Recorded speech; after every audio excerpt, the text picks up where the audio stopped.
Welcome back to our channel. So students, in this video we will discuss the short explanation video of this subject, logistics and supply chain management, unit 5 నుంచి short explanation video అనమాట. ఇందులో first important question ఏంటంటే bar coding. అసలు bar coding అంటే ఏంటి, దాని యొక్క importance అంటే ఏంటి అనేది ఇంపార్టెంట్. ఓకేనా? So bar coding is a technique which uses bar codes. A bar code is an arrangement of black and white bars of different width whose depicts the letters and numbers. ఇప్పుడు ఒక product కొన్నప్పుడు దాని back సైడ్గా మనకు ఒక bar code ఉంటుంది. Like for example ఎలా అంటే ఇలా ఒక డార్క్ ఉంటుంది, కొంచెం లైట్ ఉంటుంది, కొంచెం డార్క్ ఉంటుంది, లైట్ ఉంటుంది. ఈ బార్ కోడ్ని మనం స్కాన్ చేస్తే ఆ పర్టికులర్ దాన్ని ఇన్ఫర్మేషన్ మొత్తం మనకి తెలుస్తుంది. ఎస్, సో అలాంటప్పుడు ఇంపార్టెంట్ టైంని మెయింటైన్ చేస్తాము. ఓకేనా? అక్యూరసీ అనేది తెలుస్తుంది, దాని యొక్క రూల్స్ ఏంటి అని తెలుస్తుంది. ఇవన్నీ ఇప్పుడు డీమార్ట్లో పోయి ఒక ప్రోడక్ట్ మీరు తీసుకున్నారనుకోండి, కౌంటర్ కాడ పోయి వాడు ఏం టైప్ చేయడు, ఆ బార్ కోడ్ని స్కాన్ చేస్తే ఆటోమేటిక్గా దాని ప్రైస్ అనేది అక్కడ వచ్చేస్తుంది కదా. So that is important and that is called bar code. It is a black and వైట్తో కంబైన్ చేస్తే దాన్ని బార్ కోడింగ్ అని అంటాం.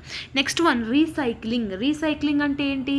ఒక ప్రోడక్ట్ యూజ్ చేసిన ప్రోడక్ట్ కానీ రిటర్న్ ప్రోడక్ట్స్ని కానీ మళ్ళీ రీసైకిల్ చేయడం. ఈ రీసైకిల్ చేయడం వల్ల ఏమవుతుంది? కాస్ట్ తగ్గుతుంది, పేపర్ ఇండస్ట్రీ కూడా తగ్గుతుంది, వుడ్ నుంచి ఏదైతే పేపర్ ఎక్కడైతే వుడ్ నుంచి వస్తుందో సో అది కూడా మనకి మిగులుతుంది. So recycling helps in improving the economical and environmental conditions. ఓకేనా? ఎక్కువ చెత్తని రాకుండా చూసుకుంటుంది. And next one types of waste. Types of వేస్ట్లో 4 టైప్స్ లాగా డివైడ్ అయి ఉంది. Inbound, storage, conversion and outbound. Inbound అంటే రా మెటీరియల్స్. స్టోరేజ్ వేస్ట్ అని అంటే ఏంది? Like for example heat energy కానివ్వండి, ఎలక్ట్రిక్ ఎనర్జీ కానివ్వండి, ఇట్లాంటివన్నీ. కన్వర్షన్ మెథడ్ అంటే ఏంటంటే rejection of materials during processing.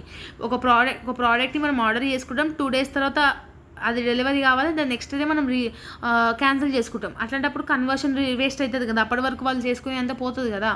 And outbound logistics అంటే ఒక ప్రోడక్ట్ డెలివరీ అయినాక వద్దనుకోవడం. ఓకేనా? 2 marks కాబట్టి ఒక 5 to 6 lines is more than enough. Long చదువుకుంటే షార్ట్ ఆటోమేటిక్గా వచ్చేస్తుంది. ఓకేనా?